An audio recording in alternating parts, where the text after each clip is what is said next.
மருதமலை எத்தனையோ தடவை போயிருந்தாலும் இந்த இடத்த நான் கவனிச்சதே இல்லை. ஆனால் முக்கியமாக வழிபட வேண்டிய இடங்களில் இதுவும் ஒன்று.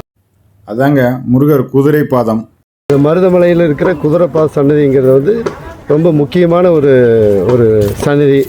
இது என்னென்னு பார்த்தீங்கன்னா 12ஆம் நூற்றாண்டில் நம்ம மருதமலை உருவாச்சு. நீங்கள் கூகுளில் போய் பார்த்தாலும் தெரியும். இது இப்போ நாம் இருக்கிறது வந்து 21ஆம் நூற்றாண்டு. அப்படி பார்க்கும்போது 900 ஆண்டுகளுக்கு முன்னாடியே உருவானதான் நம்ம மருதமலை உருவாகி எல்லாம் இருக்கும்போது இப்போ இருக்கிற வசதி மாதிரி அப்போ கிடையாது. அப்போ என்ன பண்ணுறாங்க, நள்ளிரவில் வந்து ஒரு 3 திருடர்கள் வந்து கோயில் இருக்கிற நகை பணம் எல்லாம் எடுத்துகிட்டு இந்த பக்கம் அப்படியே கடந்து போகிறாங்க. போகும்போது என்ன பண்ணுறாரு, யாருமே அவங்கள பிடிக்கிறதுக்கு ஆட்கள் இல்லை. அப்போ என்ன பண்ணுறாரு, முருகர் வந்து அவங்கள போய் பிடிச்சி அவங்கள கல்லாக்கிட்டு திரும்ப வந்து அவர் வந்து இங்கே குதிரையில் வரும்போது குதிரைப்பட்ட இடம்தான் அந்த பாதம் தான் குதிரை பாத சன்னதி. இதை வந்து எங்களுக்கு எங்கள் தகப்பனார் 1971 பணிகள் ஆரம்பித்து 1973 முடித்தாங்க.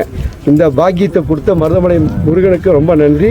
கடந்த 52 ஆண்டுகளாக இது நடந்துகிட்ருக்குது.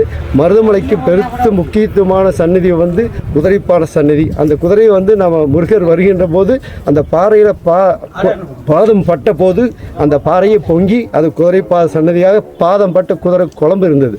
அதனால் இதையும் எல்லோரும் வணங்க வேண்டும், உங்களை வேண்டி விரும்பி கேட்டுக்கிறேன்.